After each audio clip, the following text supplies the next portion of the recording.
Welcome back, everyone. So today we will discuss the goal directed design that we've been talking about in the previous video. So understanding the problem, design research, the outcome of any design effort ultimately must be judged by how successfully it meets the needs of both the products, users, and organization that commission it. No matter how skillful or creative the designer, if she does not have clear and detailed knowledge of the users she is designing for, the problem constraints, and the business or organizational goals that are driving the design, she will have little chance of success. Qualitative versus quantitative data in design research. It is common perspective in business and engineering that numbers represent truth, but numbers, especially statistics, describing human activities are subject to interpretation and can be manipulated just as easily as textual data. Electrons don't have modes that vary from minute to minute. The tight controls physicists placed on their experiments to isolate observed behaviors are next to impossible in the social sciences. Any attempt to reduce human behavior to statistics is likely to overlook important nuances, which can make a huge difference in design of products. Quantitative research can only answer a question about how much or how many along a few reductive axes. Qualitative research can tell you what, how, and why in rich detail that reflects the complexities of real human situations. Social scientists have long realized that human behaviors are too complex and subject to too many variables to rely solely on quantitative data to understand them. So designers and usability practitioners borrow techniques from anthropology and other social sciences. Benefits of qualitative methods. Qualitative research help us understand products' domain, context, and constraints in different, more useful ways than quantitative research does. So, qualitative actually provide how and why in rich detail that reflects the complexities of real human situations. Social scientists have long realized that human behaviors are too complex and subject to too many variables to rely solely on quantitative data. So qualitative research helps us understand the product domain, context, and constraint in different, more useful ways than quantitative research does. In particular, research helps us understand the following: behaviors, attitudes, and aptitudes of potential and existing product users. So we're determining the pattern usually in different cases, in different contexts, depending on the most useful based on the our business goals. Technical business and environmental context, the domain of the product to be designed, vocabulary, and other social aspects of the domain in question, how existing products are used,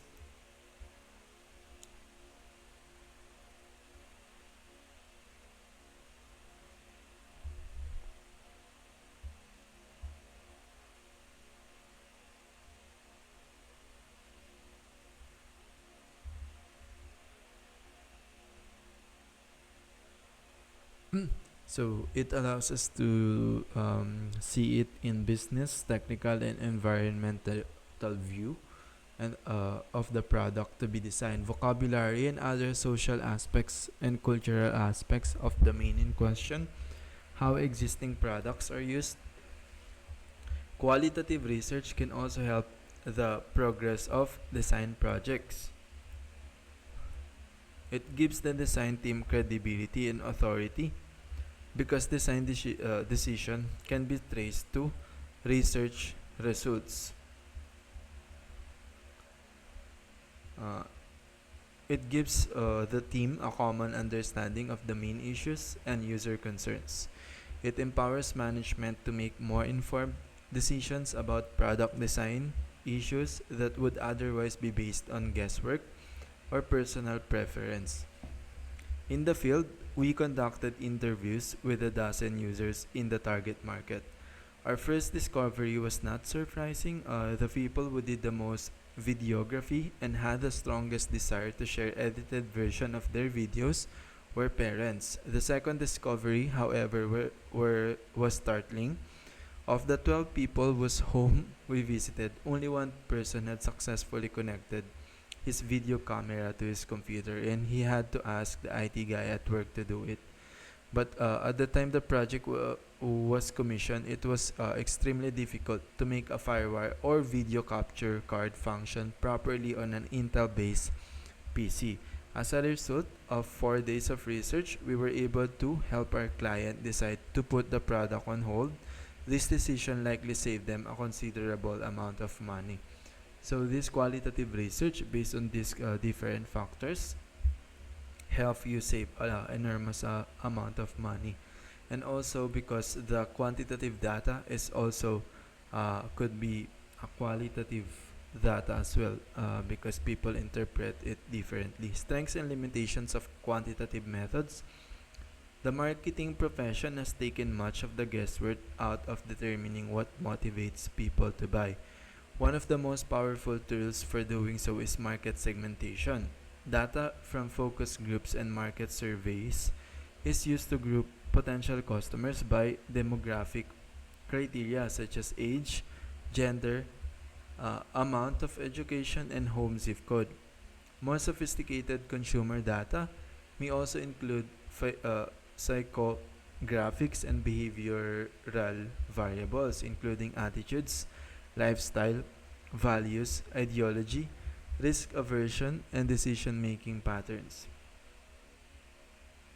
So, another advantage of quantitative data, aside from market segmentation, is this more sophisticated data such as attitudes, the lifestyle, the values, ideology, risk aversion, and decision making patterns. Classifications such as SRIs, Val segmentation, and Jonathan Robbins geodemographic prism clusters can better clarify the data by preceding consumers' purchasing power, motivation to buy, self-orientation, and resources.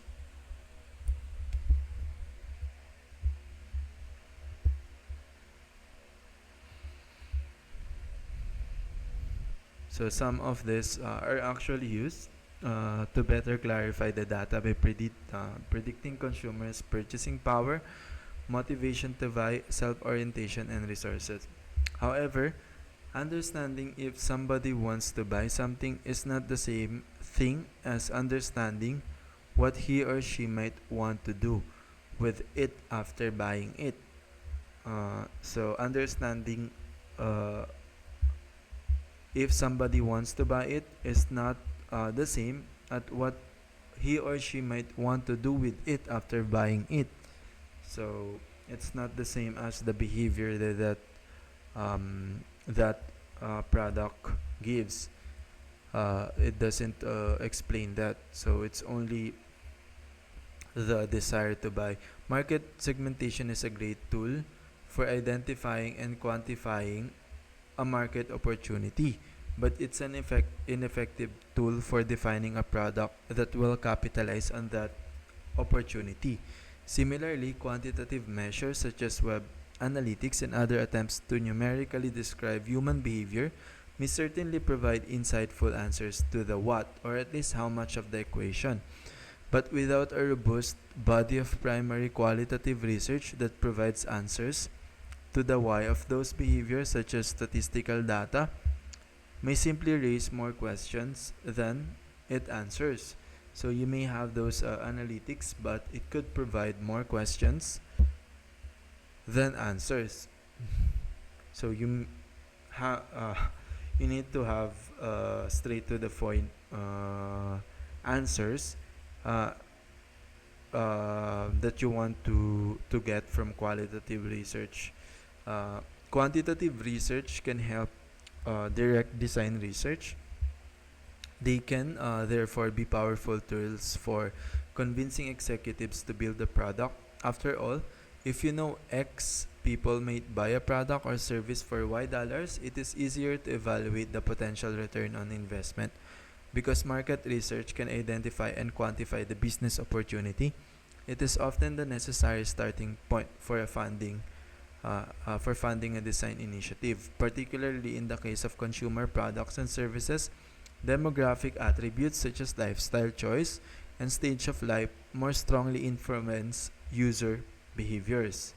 So lifestyle choice and stage of life more strongly influence the user behaviors. We'll discuss the difference between market segmentation models and user models later in the next video. Similarly, web and other usage data analytics are an excellent way to identify design problems that may be in need of solutions. If users are lingering in an area of your website or are not visiting any other areas, that is critical information to have before a redesign.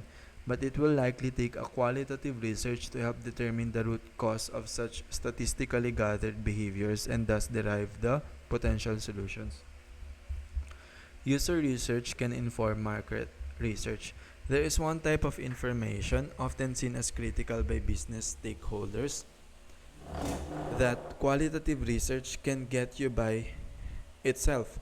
Market sizing of the behavioral models. This is an ideal place to employ quantitative techniques such as surveys to fill in this missing information. So there is a one type of information often seen as critical by business stakeholders that qualitative research can get you by itself, which is market sizing of the behavioral models.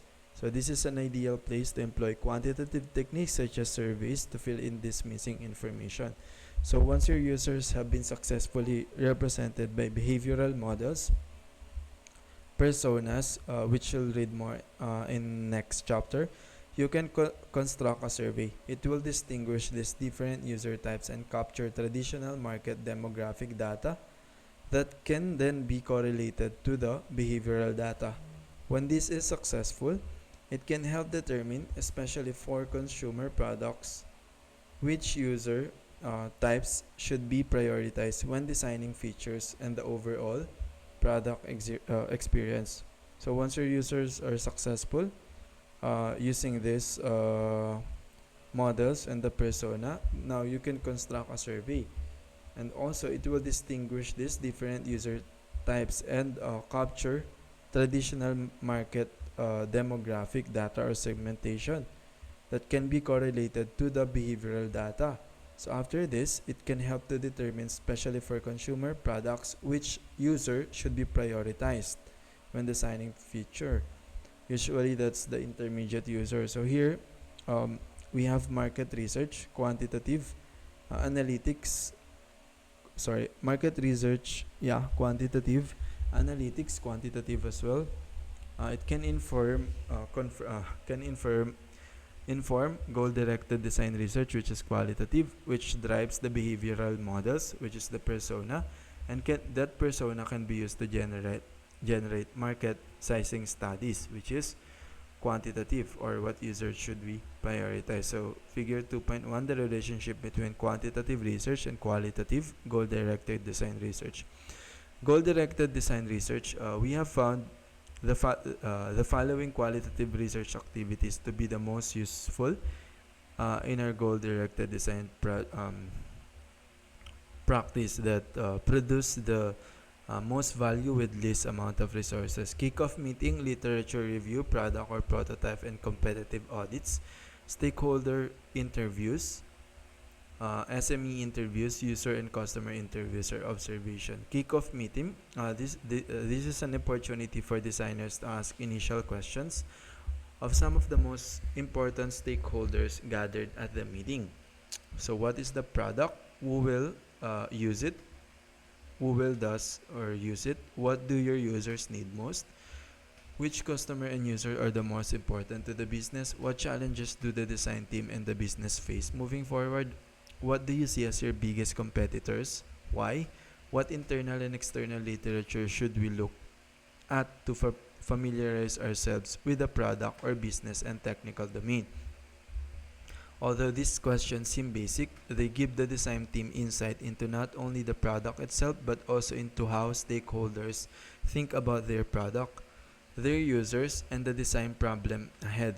They will likely provide important clues about how to structure stakeholder and user interviews later in the process and will provide pointers to understanding the product domain. So this will dictate what literature will we use and what interview will and the interview part of our design.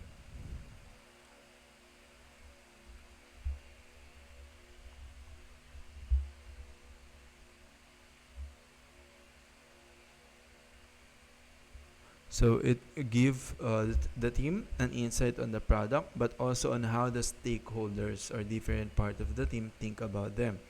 Literature review. Prior to stakeholder interviews, the team should review any literature pertaining to the domain.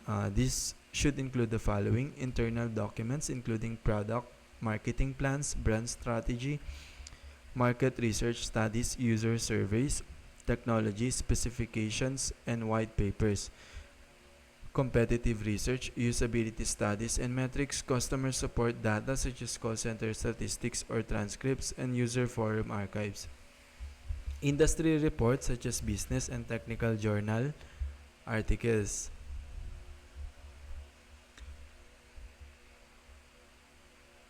So the industry reports such as business and technical journals about the specific users, their behavior, competitors, web searches for related and competing products, new items in the market related to the product, independent user forums like Quora, Reddit, blog posts, and social media discussion topics. The design team should collect this literature and use it as a basis for developing questions to ask stakeholders.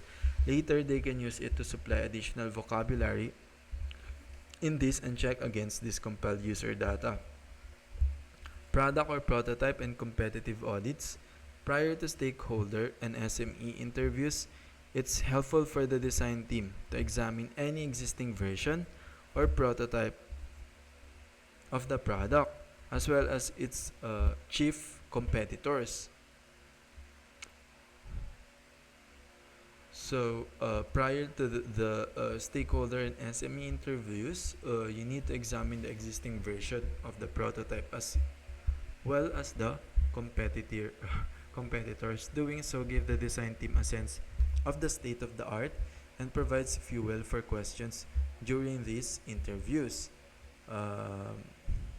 Before stakeholder, you need to check the product and the prototype and competitive products. Ideally, the design team should engage in an informal or expert review, sometimes called a heuristic review, of both the current design, if any, and competitive product interfaces. So ideally, there's an expert that could brief them about their products and the competitor product. They should compare each against interaction and visual design principles, such as those found the one that we discussed in the previous video. That's like the visual design principle, the exercise, etc. This procedure both familiarizes the team with the strengths and limitations of what is currently available to users and provide a general idea of the product's current functional scope.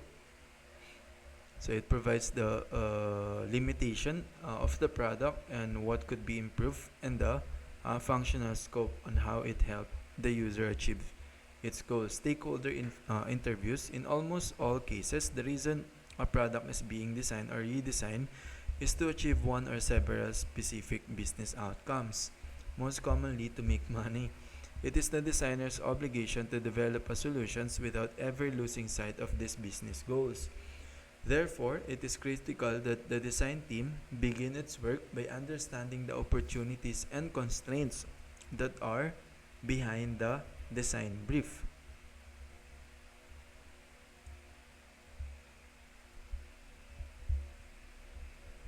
So it's important to do that functional scope and limitations of the product, and then not lose sight with the big goal of making money. For a designer to craft an appropriate solution, he must understand the capabilities and limitations of the materials that will be used to construct the product, whether they be lines of code or extruded plastic. The best way to begin understanding is by talking to the people responsible for managing and building the product.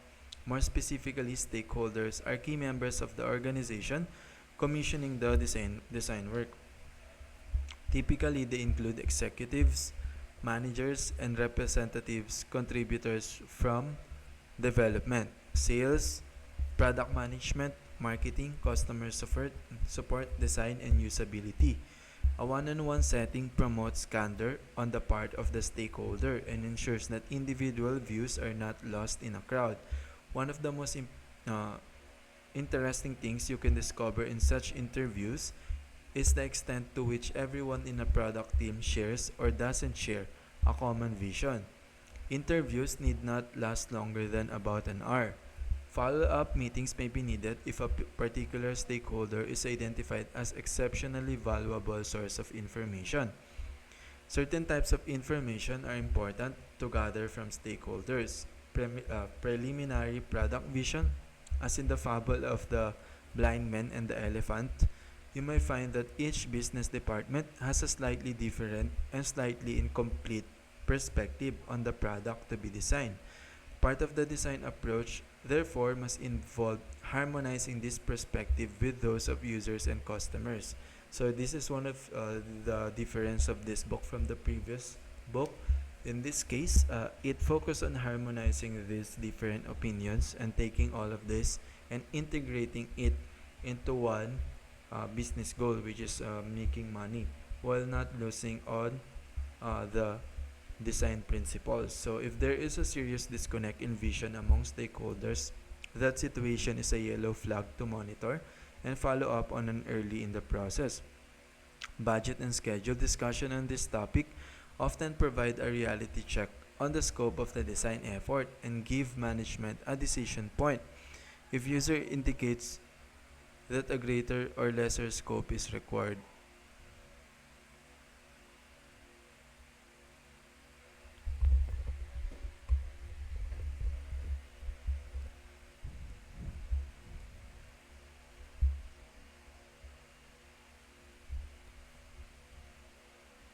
So budget and schedule discussion on this topic often provide a reality check on the scope of the design effort and give management a decision point if a user research indicates that a greater or lesser scope is required. So it will provide the budget constraints of the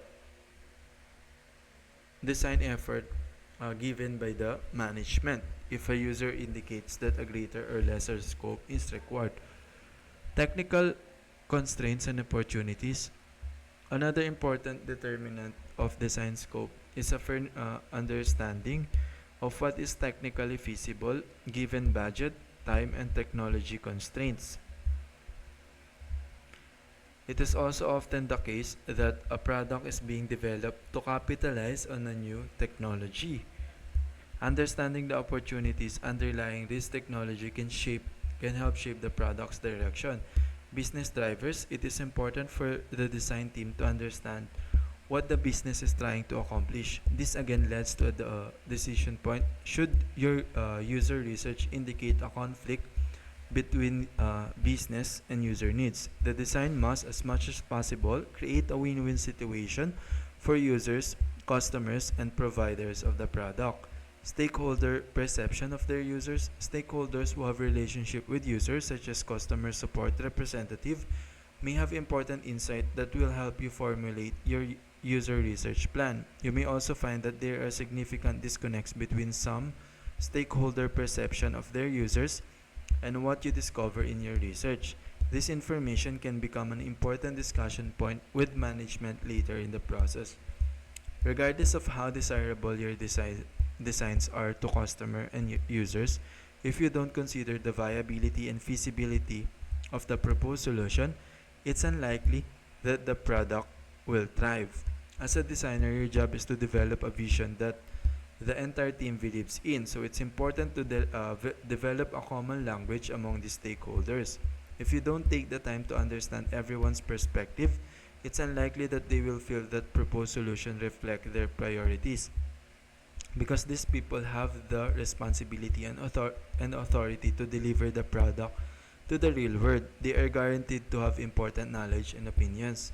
If you don't ask for it upfront, it's likely to be forced on you later, often in the form of critique of your proposed solutions. Keep in mind that although perspective gathered from stakeholders are obviously important, you shouldn't accept them at face value. It's the designer's job to read between the lines of this suggestion, root out the problems, and propose solutions appropriate to both the business and the users. So it's the designer's job to actually solve these people's skills between these different stakeholders, different opinions, and then create a win-win situation for them that will allow you to solve the business problem and increase the revenue. Subject matter expert. This is of the critical importance in domain that are highly complex or very technical for which legal consideration exists. The healthcare domain touches all three of these points. Many SMEs were users of the product or its predecessors at one time and may now be trainers, managers, or consultants. Often they are experts hired by stakeholders rather than stakeholders themselves, but designers should be careful to recognize that SME present a somewhat skewed perspective because often, by necessity, they are invested in their understanding of the product domain as it currently exists. This in-depth knowledge of product works and domain limitation can be at once a boon and a hindrance to innovative design. Here are some other points to consider about using SMEs. SMEs are often expert users. Their long experiences with the product or its domain means that they may have grown accustomed to current interactions. They may also lean toward expert controls rather than interaction design for perpetual intermediates. So they lean on expert controls rather than the intermediate user. SMEs often are not current users of the product and may have more of a management perspective. SMEs are knowledgeable, but they aren't designers. They may have many ideas on how to improve a product. Some of these may be valid and valuable, but the most useful pieces of information to glean from these suggestions are the causative problems that led to their proposed solutions. As with users, when you encounter a proposed solution, ask how it would help you or the user. So as with the users, you should ask the SMEs instead of asking for or proposing a solution, ask how it would help the user. SMEs are necessary in complex or specialized domains. If you're designing for a technical domain such as medical, scientific, or financial services, you will likely need some guidance from SMEs, unless you are one yourself. Use SMEs to gather information on industry best practices and complex regulations. So if you're designing a software, if you're a software engineer yourself, then you don't need to ask. But if you're not, then you need to ask. SME knowledge of user rules and characteristics is critical for planning user research in complex domain. So this expert knowledge for the user roles and the characteristic is actually critical for planning user research or interview in complex domains. You will want access to SMEs throughout the design process. If your product domain requires the use of SMEs, you will need to bring them in at different stages of design to help perform reality checks on design details. Make sure that you secure this access in your early interviews. Customer interviews. Customers of a product are those who decide to purchase it. It is important to understand customers and satisfy their goals to make a product viable. It is also important to realize that customers seldom actually use the product themselves. And when they do, they use it quite differently from how their users do. So they are really the users of the product. You may think that the users of the product is your customer, but they rarely do. So when interviewing customers, you will want to understand the following: the goals in purchasing the product, their frustrations with current solution, their decision process for purchasing a product of the type you're designing.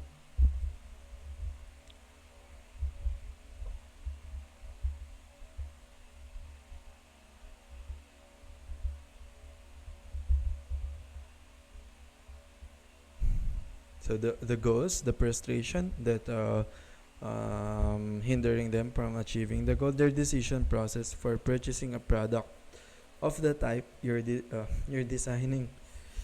So how they decide to buy it. So their role in installing, maintaining, and managing the product, domain-related issues, and vocabulary. Like SMEs, customer may have many opinions about the solution and how to improve the product's design. It's important to see what lies behind the curtain of ideas offered because a better, more integrated may be more evident later. User interviews. Interviewing both current and potential users illuminates the effect that experiences with the current version of a product may have on how the user behaves and thinks about things. Here's some information we are interested learning from users. The context, how the product analogous system, if no current product exists, fits into their lives or workflow.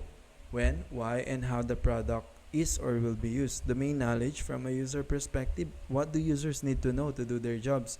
Current tasks and activities, both those the current product is required to accomplish and those it doesn't support.